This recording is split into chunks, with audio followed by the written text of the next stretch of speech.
Queridos alumnos, queridas alumnas, ¿cómo están? Dios les bendiga. Muy buenos días. Bienvenidos a su clase de Hechos de los Apóstoles. Bueno, estamos haciendo algunos comentarios, exegéticos de lo que implican estas narraciones que nos da Lucas sobre el origen de la iglesia, el mover del Espíritu Santo y cómo se da todo este movimiento histórico, teológico, ¿verdad? De lo que es el reino de Dios. Corresponde entonces en esta ocasión el discurso de Pedro, que es un discurso muy largo, pero igual lo vamos a leer, que está del capítulo 2 del versículo 14 hasta el versículo 41. En eso se basará la lectura de esta mañana. Bueno, vamos a leer Hechos, capítulo 2 del 14 al 41. Dice: Entonces Pedro, poniéndose de pie, en pie con los 11, alzó la voz y les habló diciendo: Varones judíos, y todos los que habitáis en Jerusalén, esto os sea notorio y oíd mis palabras, porque estos no están ebrios como vosotros suponéis, sino que es la hora tercera del día. Mas esto es lo dicho por el profeta Joel. Y en los postreros días, dice Dios, derramaré de mi espíritu sobre toda carne, y vuestros hijos e hijas profetizarán, vuestros jóvenes verán visiones, y vuestros ancianos soñarán sueños. Y de cierto sobre mis siervos y sobre mis siervas en aquellos días derramaré de mi espíritu y profetizarán. Y daré prodigios arriba en el cielo y señales abajo en la tierra, sangre y fuego y vapor de humo. El sol se convertirá en tinieblas y la luna en sangre antes que venga el día del Señor grande y manifiesto, y todo el que invocare el nombre del Señor será salvo. Varones israelitas, oíd estas palabras. Jesús Nazareno, varón aprobado por Dios entre vosotros con las maravillas, prodigios y señales que Dios hizo entre vosotros por medio de él, como vosotros mismos sabéis, a este, entregado por el determinado consejo y anticipado conocimiento de Dios, prendisteis y matasteis por manos de inicuos, crucificándole, al cual Dios levantó, sueltos los dolores de la muerte, por cuanto era imposible que fuese retenido por ella. Porque David dice de él: Veía al Señor siempre delante de mí, porque está a mi diestra y no seré conmovido. Por lo cual mi corazón se alegró y se gozó mi lengua, aún mi carne descansará en esperanza. Porque no dejarás mi alma en el Hades, ni permitirás que tu santo vea corrupción. Me hiciste conocer los caminos de la vida. Me llenarás de gozo con tu presencia. Varones hermanos, se os puede decir libremente del patriarca David, que murió y fue sepultado, y su sepulcro está con nosotros hasta el día de hoy, pues siendo profeta y sabiendo que con juramento Dios le había jurado que de su descendencia, en cuanto a la carne, levantaría el Cristo para que se sentase en el trono. Viéndolo antes, habló de la resurrección de Cristo, que su alma no fue dejada en el Hades, ni su carne vio corrupción. A este Jesús resucitó Dios, de lo cual todos nosotros somos testigos. Así que, exaltado por la diestra de Dios y habiendo recibido del Padre la promesa del Espíritu Santo, ha derramado esto que vosotros veis y oís. Porque David no subió a los cielos, pero él mismo dice: Dijo el Señor a mi Señor, siéntate a mi diestra, hasta que ponga tus enemigos por estrado de tus pies. Sepa, pues, ciertísimamente toda la casa de Israel, que a este Jesús a quien vosotros crucificasteis, Dios lo ha hecho Señor y Cristo. Y al oír esto se compungieron de corazón y dijeron a Pedro y a los otros apóstoles: Varones hermanos, ¿qué haremos? Pedro les dijo: Arrepentíos y bautícese cada uno de vosotros en el nombre de Jesucristo para el perdón de los pecados, y recibiréis el don del Espíritu Santo. Porque para vosotros es la promesa, y para vuestros hijos, y para todos los que están lejos, por cuantos el Señor nuestro Dios llamare. Y con otras muchas palabras testificaba y les exhortaba diciendo, sed salvos de esta perversa generación. Así que los que recibieron su palabra fueron bautizados y se añadieron aquel día como 3000 personas. Amén. Bueno, es un discurso muy largo que, en primer lugar, quien no tenga conocimientos del Antiguo Testamento, pues se va a perder entre muchas alusiones y comparaciones y hermenéutica que hace el discurso de Pedro. Eh, bueno, es un discurso programático, se le conoce, es un discurso que está sustentado en este, el testimonio que necesitan las primeras comunidades cristianas para defender, diríamos, para exponer o para predicar la palabra de Dios. Bueno, este episodio, esta narración, en primer lugar debemos tomarlo como un cumplimiento, ¿verdad? A lo que dice Hechos 1:8. Ya leímos eso y nos dijo el autor, dice, y vendrá sobre vosotros el Espíritu Santo y recibiréis poder y me seréis testigos. Y el primer lugar que menciona es Jerusalén. Luego viene Judea, Samaria y hasta lo último de la tierra. Luego de eso, ¿verdad? Vemos que evidentemente el primer discurso que se da es en Jerusalén. Es allí donde Pedro va a tomar la voz, se va a levantar y va a hablar a la gente. También será Pedro, ¿no? En otra narración que ya vimos, cuando se elige al sucesor de Judas. Y ustedes recordarán que uno de los requisitos que debía tener este apóstol, que se iba a convertir parte de los 12, bueno, tenía que ser testigo de la resurrección de Jesús. Entonces, vemos claramente que hay dos palabras, y me seréis testigos en Jerusalén, y la otra palabra es que para ser el apóstol de Jesús debe ser testigo de su resurrección.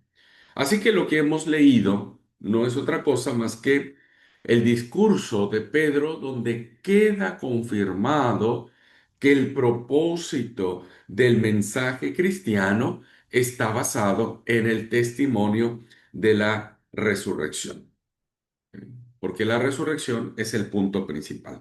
Si ustedes lo leen, está en el versículo 32 que dice, a este Jesús resucitó Dios. Está la resurrección como punto principal. Y el versículo 32 dice, de lo cual todos nosotros somos testigos. Ese es el corazón del discurso de Pedro, el testimonio que debe darse sobre la resurrección. Ahora, si unimos también lo que vimos respecto de la reacción de la gente cuando se manifiesta el Espíritu Santo, como con lenguas de lenguas de fuego, perdón, vemos que un grupo o una reacción de un grupo de personas quedó perplejos, quedaron asombrados, ¿no? ¿Qué está pasando? ¿Por qué estamos escuchando a esta gente en nuestro lenguaje, en nuestra forma de expresarnos? Pero hubo otro grupo que reaccionó de manera diferente y lo hicieron de manera burlesca, ¿verdad?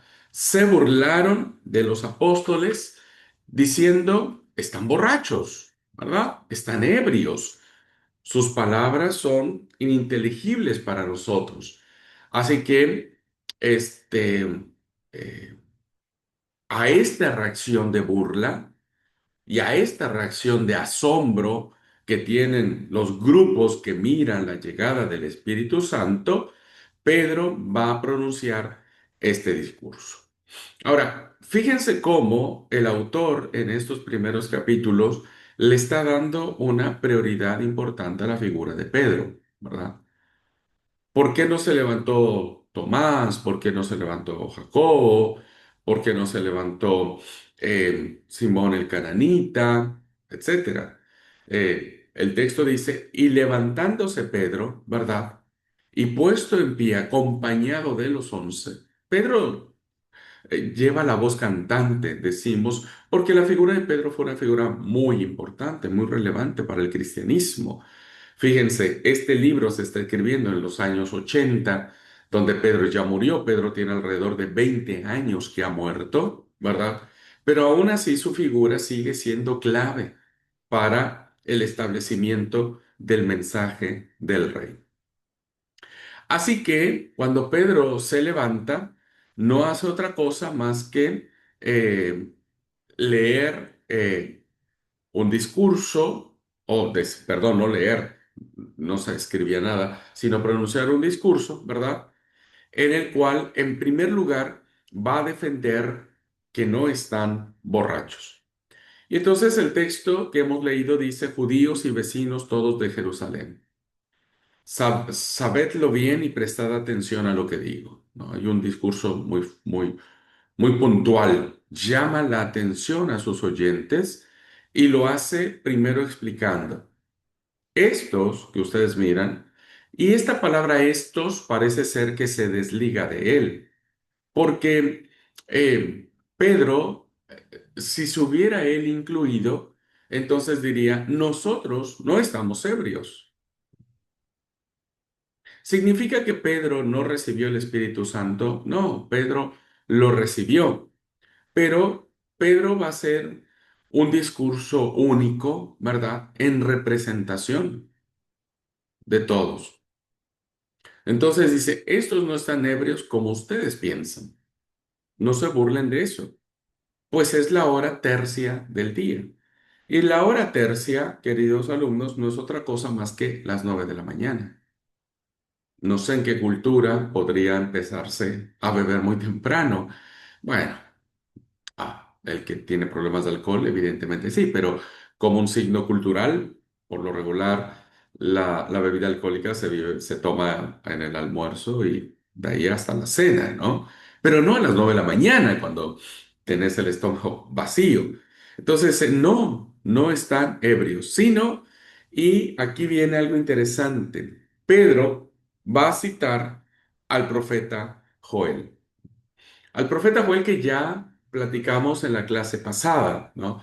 En donde dijimos que el autor de Lucas va a mencionar un viento huracanado, un viento muy fuerte, un ruido estrepitoso, ¿no? Que tiene que ver con la llegada del Espíritu. Y ahora, que era como para justificar por qué se da este fenómeno sobrenatural. Pero ahora Pedro está en presencia de personas que conocen las escrituras antiguas, que conocen el Antiguo Testamento. Y entonces quienes están ahí, por supuesto que en algún momento de su vida habían leído al profeta Joel. Bueno, ya expliqué un poco sobre esto, ¿verdad? Y que tiene que ver con que los hijos y las hijas profetizarán, los jóvenes verán visiones, los ancianos soñarán sueños, ¿verdad? Los siervos y las siervas también serán derramado el Espíritu y van a profetizar. Y luego vienen mencionado estos fenómenos astronómicos que cita el profeta Joel, ¿verdad? Esto no es invento de Pedro, simplemente está citando al profeta Joel. Los prodigios en el cielo y abajo en la tierra. Esta expresión que utiliza Pedro de manera deliberada no tiene que ver con aspectos, como dije, literales, ¿verdad? No está hablando de un literalismo, es decir, sangre, fuego, marea, sol oscuro, luna de sangre, etcétera, etcétera, sino que está diciendo que todo este fenómeno, ¿no? Es un fenómeno cósmico, tiene alcances universales, es decir, que abarca todo el universo. Porque ¿dónde está el sol? Pues en el universo. ¿Dónde está la luna? Pues en el universo. Entonces, lo que está haciendo Pedro es decir, esto que ha pasado tiene una consecuencia, una cobertura cósmica, ¿verdad? Cósmica, universal, que va más allá de lo que representa esta tierra. Así que cuando les hace decir eso, es muy importante de hablar que no es un sentido literal, sino más bien es un sentido simbólico que trata de establecer los alcances universalistas que va a tener el mensaje. Ahora, es importante, hermanos, encontrar cuál es el punto de apoyo, cuál es lo verdaderamente importante de este texto. Eso es lo que hay que rescatar. Para ustedes, ¿cuál sería el elemento más importante que hemos leído? ¿Cuál es am, la razón, el principio, la idea, mucho más grande que cualquier otra idea? Para algunos dirían, bueno, pues esa idea de que el Espíritu Santo viene a toda la comunidad, ¿no es cierto? Viene con poder, profetizan, hay visiones. Entonces uno podría pensar que ahí es donde radica la impronta o la fuerza de este texto. Tal vez otros dirían, no, bueno, para mí me parece que tiene que ver con todos esos fenómenos cósmicos, con toda esta representación, ¿no? De fuego, humo, sangre, fenómenos astronómicos. Bueno, ahí está la fuerza. Pero la verdad, queridos alumnos, que el verdadero sentido de este texto del cual Pedro se va a basar, a Pedro no le interesa los jóvenes, ancianos y demás. A Pedro no le interesa el fuego y la luna de sangre. A Pedro le interesa lo que dice el final del profeta. Todos los que invoquen el nombre del Señor se salvarán. Esta expresión, hermanos, es impresionantemente fuerte y muy difícil de entender para el judaísmo, porque quienes habían leído al profeta Joel y habían entendido que el Señor al cual se refiere Joel no es nada más y nada menos que Yahvé, ¿no? El que invoque el nombre de Yahvé, el nombre de Jehová Dios, de Dios, como lo querramos mencionar, pero es Dios, ¿verdad? Es el Dios único, el Dios del pacto de la alianza, el Dios que saca saca a Israel de Egipto, el Dios que hace milagros. Bueno, ese Dios, según el profeta Joel, dice que todos los que invoquen el nombre de Yahvé, de Dios, serán salvos. ¿Por qué Pedro trae a colación este texto? Porque ahora el Señor es Jesús, ¿verdad? Dios es Jesús o Jesús es Dios. Quien confiese a Jesucristo como Señor será salvo. Esa es la base, hermanos. Esa es la base del discurso tomado de Pedro, ¿no es cierto? Lucas, como dije, comienza con un texto que habla acerca del don del Espíritu y termina diciendo que todo el que invoque el nombre del Señor será salvo. Así que este, este evento de la manifestación del Espíritu de Pentecostés, del derramamiento del Espíritu en Pentecostés, no tiene otra intención que declarar que el que invoque el nombre del Señor será salvo. Ahora, siguiendo entonces, ya vimos cuál es la intención teológica de Pedro, ¿verdad? El texto sigue diciendo, Israelitas, escuchen mis palabras. Jesús de Nazaret, y ahí empieza. Todo el que invoque el nombre del Señor será salvo. Y Pedro dice, bueno, ahora les voy a explicar quién es ese Señor, ¿no? ¿A quién debemos nosotros confesar, según el profeta Joel? A Jesús de Nazaret. Interesantísimo la denominación que le da Pedro a Jesús acá. No lo llama Jesús Cristo, ¿verdad? O Jesucristo, que nunca olviden que la palabra Jesucristo es una palabra compuesta, Jesús Salvador, Cristo Mesías, y tiene connotaciones teológicas muy fuertes a ser el nombre compuesto. Sin en cambio aquí Pedro lo ubica en un plano terrenal, ¿no? Lo ubica en un contexto de familia, de comunidad, de amigos, porque dice Jesús de Nazaret, es decir, lo ubica en relación a una ciudad, ¿verdad? Que además no es una ciudad importante, no es una ciudad grandiosa, no le dice Jesús de Jerusalén, por ejemplo, o Jesús de Tiberíades, o Jesús de Séforis, que eran ciudades muy importantes. Lo dice, lo ubica, lo retrotrae al lugar donde el Señor se educó, que es en Nazaret. Dice, fue un hombre, fíjense, lo sigue manejando en el plano terrenal. Fue un hombre, o sea, fue una persona que existió, que vivió como nosotros, que tuvo esta impronta, esta naturaleza humana. Fue un hombre acreditado por Dios ante vosotros, es decir, Dios lo respaldó, Dios lo ayudó, ¿no? Dios estuvo allí. Dice, con los milagros, prodigios y señales que Dios realizó por su medio, como bien sabéis. Es decir, todo lo que hizo Jesús, lo hizo porque sabía que era Dios y porque Dios estaba con él y porque Dios lo había respaldado. ¿Cuál fue el gran problema que tuvo Jesús en su ministerio terrenal? Que no le creían, ¿verdad? Que no pensaban que efectivamente él pudiera ser Dios. Y entonces en ese sentido, bueno, vemos claramente que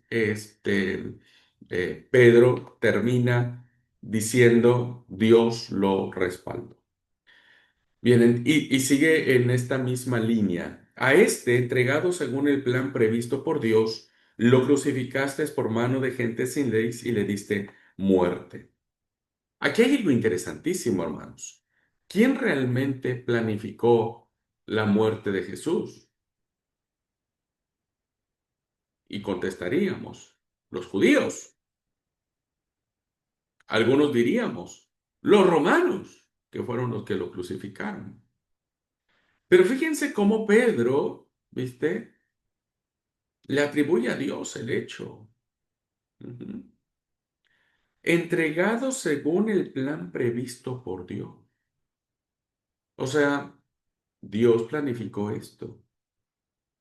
Por maldad, porque era un mal padre, porque no le importaba a Jesús. Por supuesto que no, sino porque le importábamos nosotros, sus criaturas, los que les habíamos sido creados a su imagen y semejanza. A este lo crucificaste, le diste muertes. O sea, aunque Dios lo planificó todo, bueno, ustedes fueron parte de este instrumento de Dios. A este Jesús lo resucitó Dios y todos nosotros somos testigos de ello. Ya dije, este es el corazón del texto, ¿no? Exaltado a la diestra de Dios, ha recibido del Padre el Espíritu Santo prometido y lo ha derramado. Es el Espíritu Santo, es el Espíritu de Jesús quien es derramado en todos nosotros. Por tanto, que toda la casa de Israel reconozca a este Jesús que habéis crucificado, Dios lo ha nombrado Señor y Mesías. Fíjense cómo en este pequeño resumen que estoy haciendo, porque me estoy saltando algunos textos, en este resumen, en este condensado, vean cómo inicia presentando a Jesús como un Jesús comunitario, un Jesús que vive en la aldea, ¿no? Que tiene amigos, que fue un hombre, que hizo muchos milagros, pero que ahora el evento de la cruz, de la resurrección, la crucifixión estaba planificada por él, pero el evento de la resurrección lo ha convertido en Señor y Mesías.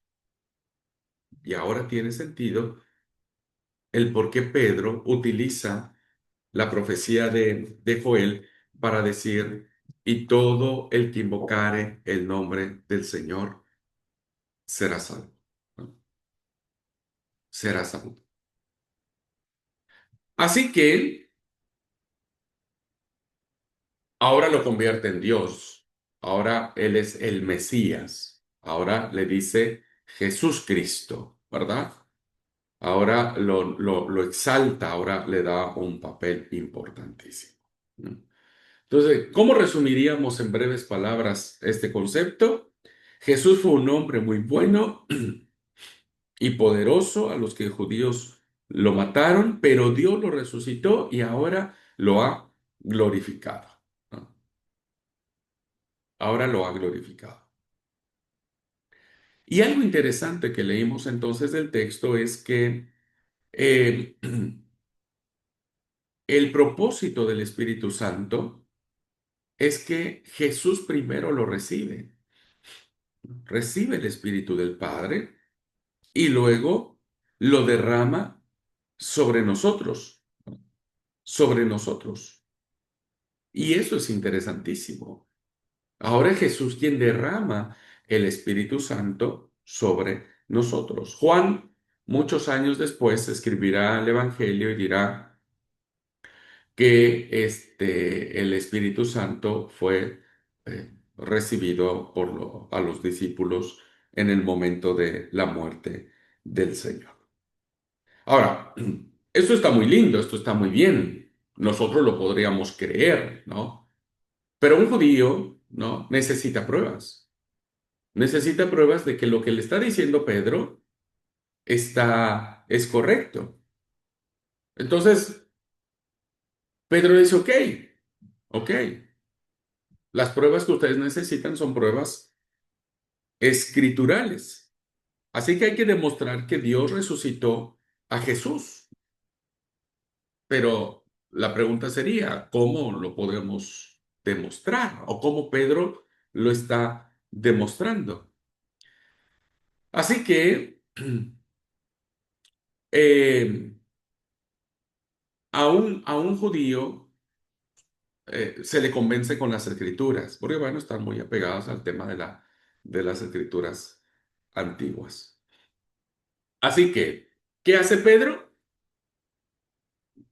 Echa mano de una jugada maestra y entonces va a citar los salmos, ¿no?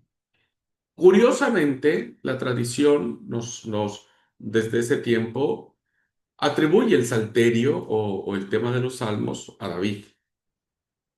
David evidentemente es el responsable o en el que los salmistas se inspiraron para escribir lo que escribieron.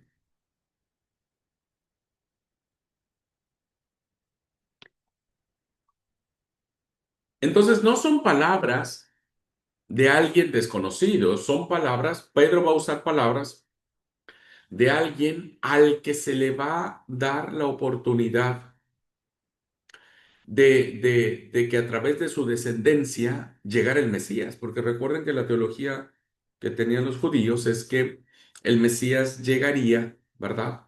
Descendiente de del trono de David, de la dinastía davídica. Entonces, Pedro va a citar a David. Y entonces, ¿qué hace para demostrar que Dios resucitó a Jesús? Pedro dice, fíjense, la muerte no podía retenerlo, ya que David dice de él. Entonces, fíjense que dice, la muerte, el sepulcro, no pudo ocultar a Jesús.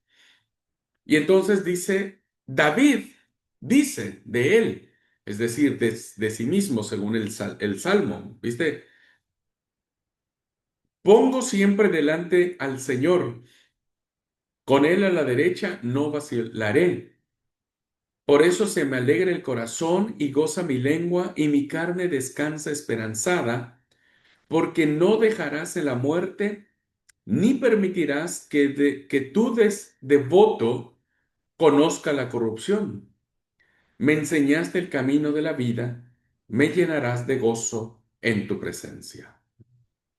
Un hermoso salmo que aparece citado por, por Pedro. Y sería el Salmo 16 del 8 al 11, que es el que Pedro está recitando. Ahora, las palabras claves que están acá, dice, pongo siempre delante al Señor, con Él a mi derecha, mi lengua se goza, el corazón también. Dice, pero no dejarás en la muerte, ni permitirás que tu santo conozca corrupción. Bien, como dije, los salmos tienen una impronta davídica, ¿verdad? O tienen un espíritu de haber sido compuestos por David. Y acá dice que Dios no permitirá que muera ni que su cuerpo se corrompa, porque eso es lo que el salmista está expresando. David está expresando esto.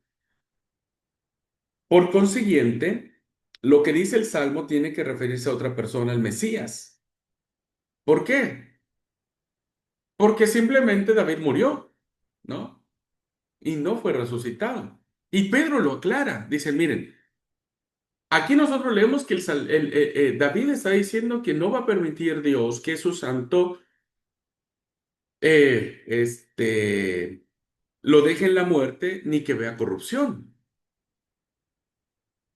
Y entonces Pedro empieza a explicar y dice, hermanos, puedo decirlos con toda franqueza, el patriarca David murió y fue sepultado.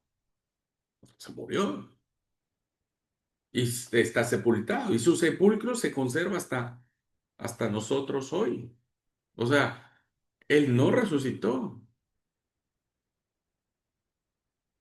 Pero como era profeta, le aplican a David el carácter de profeta y sabía que Dios le había prometido con juramento a un descendiente carnal suyo que se sentaría en su trono, previó y predijo la resurrección del Mesías, diciendo que no quedaría abandonado en la muerte ni su carne experimentaría la corrupción.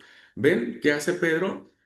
Bueno, Pedro le está diciendo a este grupo que se burla o que está asombrado y le dice, hermanos, no se trata de David, porque David ya murió y está aquí. Todos conocemos su tumba, no ha resucitado.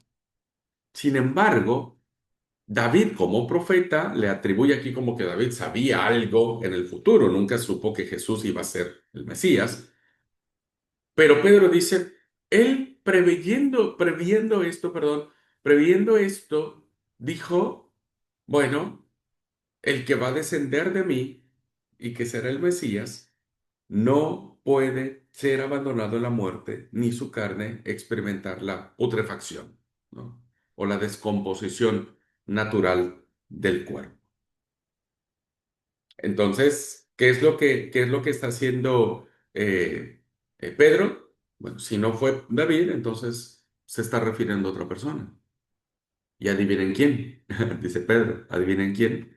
Pues nada más y nada menos que a Jesús. A él es el que se está refiriendo. Así que, ¿qué podríamos deducir de esta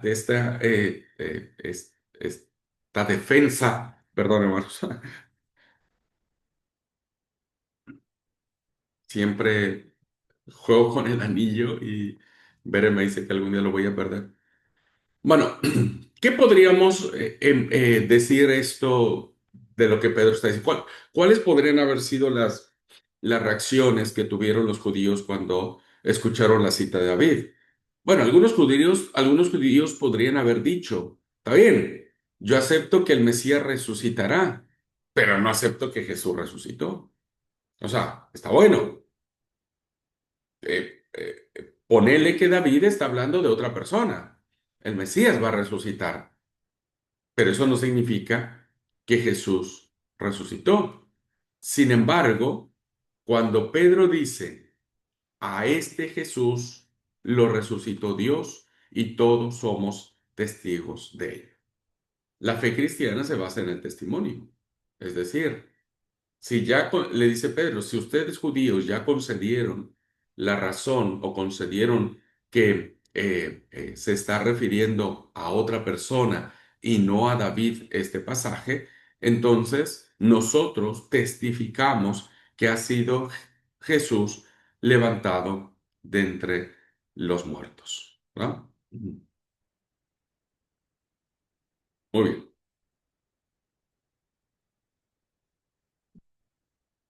Luego,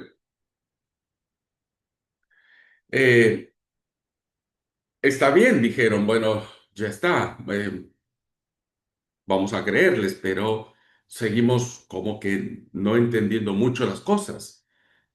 Así que Pedro da una segunda prueba. Dice, ok, ¿quieren más? Bueno, les voy a dar una segunda prueba. Pedro tiene que demostrar ahora que Dios glorificó a Jesús.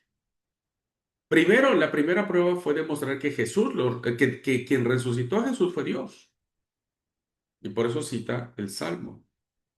Pero ahora, ¿cómo entender que ha sido Dios, ha sido Jesús glorificado por el Padre? Y bueno, ya sabemos eh, el actuar de Pedro y sabemos que lo hace citando las Escrituras. ¿Y a quién cita? Pues otra vez un salmo de David. ¿Qué dice este salmo?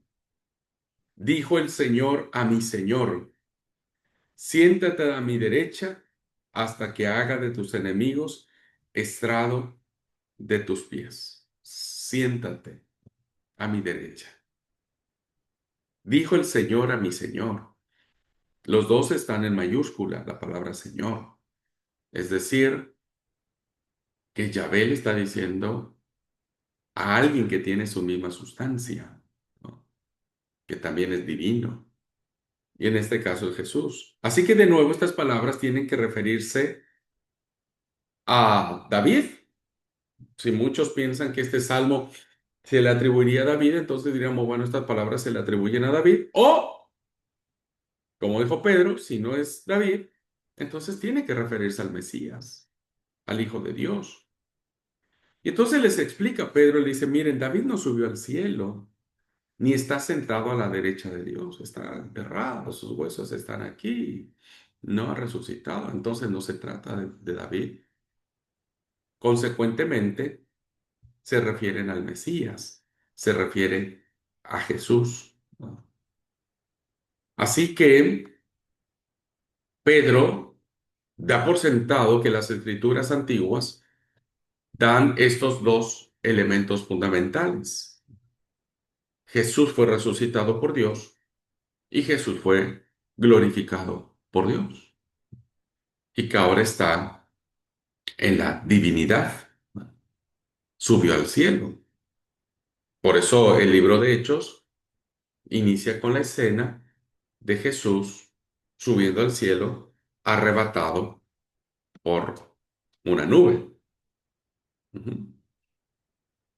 Así que, pensando esto, las pruebas que Pedro ha dado para convencerlos en su discurso, la pregunta sería, ¿sería que estos argumentos de los salmos convencerían a los judíos? Y uno diría, sí, pero también uno diría, para un poco, resulta que la mayoría de los judíos no aceptan que Jesús sea el Mesías. O sea, hasta acá todo bien. Jesús resucitó al Mesías, Jesús asciende a la gloria al Mesías, pero ¿cómo saber que Jesús es el Mesías? Bueno, debemos aclarar algo. Lo que realmente los judíos, o la mayoría de los judíos no acepta, es el testimonio de los apóstoles que Jesús resucitó. O sea, ¿dónde está basado el efecto de la resurrección? La teoría ya está respaldada a través de los salmos. Ahora, la práctica, es decir, ¿cómo sabemos que resucitó? Yo no lo vi, está basada en la experiencia de los apóstoles, solo de ellos, ¿verdad? Pero aunque muchos judíos terminan no aceptando el testimonio de los apóstoles, muchos otros sí, porque saben que son hombres buenos, porque saben que son hombres ah, que no se atreverían a prestarse a una farsa de un invento, ¿no? Entonces, muchos aceptan. ¿Cómo lo sabemos? Bueno, por el final de la historia. El final de la historia nos dice que el efecto de la predicación de Pedro fue positiva. Primero, lo teórico. la base escritural, y luego el testimonio de ellos. ¿Cómo termina la historia? Dice, los que oyeron les llegó al corazón, lo entendieron, lo comprendieron, ¿verdad? Esos que estaban asombrados y esos otros que se burlaban, no sabemos realmente quiénes fueron, si los que se asombraron o los que se burlaban, pero dice, los que oyeron les llegó al corazón y dijeron a Pedro y a los otros apóstoles, ¿qué hemos de hacer, hermanos? Pedro les contestó, arrepentíos, bautizados, cada uno invocando el nombre de Jesucristo, para que se os perdonen los pecados y recibiréis el don del Espíritu Santo. Pues la promesa vale para vosotros y vuestros hijos y los lejanos a quien llamará el Señor nuestro Dios. Con muchas otras razones les arguía y les exhortaba diciendo, poneos a salvo apartados de esta generación pervertida. Los que aceptaron su palabra, sus palabras se bautizaron y aquel día se incorporaron unas 3,000 personas. Bueno, ¿qué vemos en este final? Cosas lindas e interesantes. Primero, que no todos los judíos rechazaron el testimonio de los apóstoles, ¿verdad? No todos dijeron están locos, están borrachos, están ebrios, etcétera. Así que muchos creyeron en ese testimonio que ellos daban de que Jesús había sido resucitado y ascendido a los cielos. ¿Ah? Segundo, noten ustedes que en este final Pedro vuelve a recoger las palabras del profeta Joel, pero ya no habla de los hijos, las hijas, los ancianos, los sueños, las visiones, el fuego, la humareda, etcétera, sino que dice, el que invoque el nombre del Señor será salvo, ¿verdad? Eso dijo el profeta. Y entonces, ¿qué dijo Pedro? Que cuando le preguntan, ¿qué haremos, hermanos? Dijo, arrepentíos, bautizados cada uno, invocando el nombre de Jesucristo, ¿no? Entonces acá claramente vemos que es Jesús, el Mesías, señalado en las Escrituras. Al que invoque el nombre del Señor será de Jesucristo, se le perdonarán los pecados y recibirán el don del Espíritu Santo. ¿Va? Entonces, tercero, ¿no? Primero, vemos claramente que muchos creyeron. Segundo, que Pedro vuelve a decir que el punto de la salvación está en creer en Jesucristo, ¿no? Invocar el nombre de Jesucristo. Tercero, que esa promesa del Espíritu Santo, ¿verdad? Es dada no solamente para ellos, sino para sus hijos. Y algo interesante que dice el final de la historia, ¿no? Dice, y a los lejanos, a los que llamará el Señor nuestro Dios, a los lejanos. Evidentemente, aquí se va a cumplir lo que dijo Hechos 1:8, y me seréis testigos en Jerusalén, Judea, Samaria, y dice, hasta lo último de la tierra. Entonces, Pedro está recogiendo este mensaje universalista a los lejanos. Y si usted me permite, los lejanos somos nosotros. Dios nos llamó el Señor nuestro Dios, ¿verdad? Fíjense cómo ahora Pedro le da estos títulos divinos al hombre Jesús y los llama finalmente Señor, Señor nuestro Dios. Así que el tercer elemento interesante está aquí. El don del Espíritu Santo no solamente es para los judíos, sino también para los griegos, para los paganos, para toda la comunidad, hombres, mujeres, niños y ancianos. ¿Ok? Ahora, qué otra cosa encontramos acá? Cuarto, que dice, con muchas otras razones les insistía y les exhortaba. Ya no conocemos esas razones, ¿no? Eh, Probablemente para Lucas, las dos razones que hemos analizado de los dos salmos han sido suficientes. Pero fíjense que no se limita a dos pruebas, el tema de la resurrección, sino que se limita a muchas otras más, muchísimas, que hizo que la gente dijera, ok, vamos a aceptar, vamos a bautizarnos y nos vamos a convertir. Así que, ¿qué es la aplicación de este largo discurso de Pedro? Pues que nosotros ahora, si invocamos el nombre del Señor, seremos salvos, que ahora nosotros tenemos el don del Espíritu Santo, ¿verdad?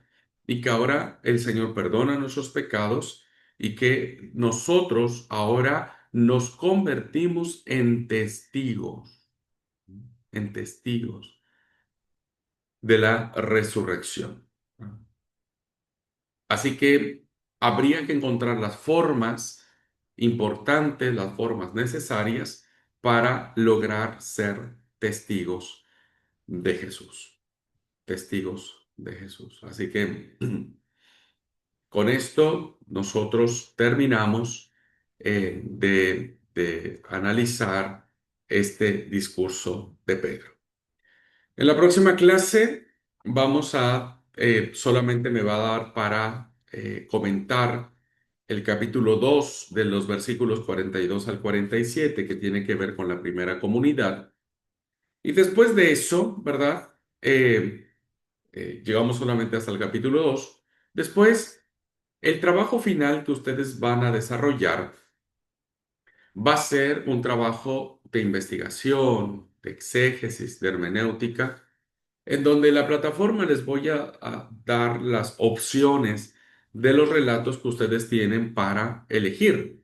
Va a haber algunas opciones, ustedes tienen que elegir un solo relato, ¿no? Un solo relato. Y trabajar sobre eso. Y trabajar como lo hemos venido trabajando nosotros acá, versículo por versículo, ¿no? Idea por idea, uniendo todas las ideas que vienen trayendo los primeros capítulos, porque todo tiene una secuencia lógica. Entonces, la próxima clase vamos a hablar sobre la primera comunidad cristiana y después, ya a partir del capítulo 3 yo les voy a dar, insisto, las opciones de las narraciones que ustedes van a investigar y van a desarrollar una exégesis, qué significa el texto. Las indicaciones estarán en la plataforma, pero será muy, muy valioso lo que ustedes puedan recuperar de información y de aplicación. ¿Ok? Bueno, pues muchas gracias. Deseo que Dios siga bendiciendo su vida y nos sigamos sorprendiendo y agradeciendo a Dios por su palabra y la forma maravillosa en la que nos comparte su mensaje. Nos vemos la próxima clase. Dios les bendiga. Paz y bendición.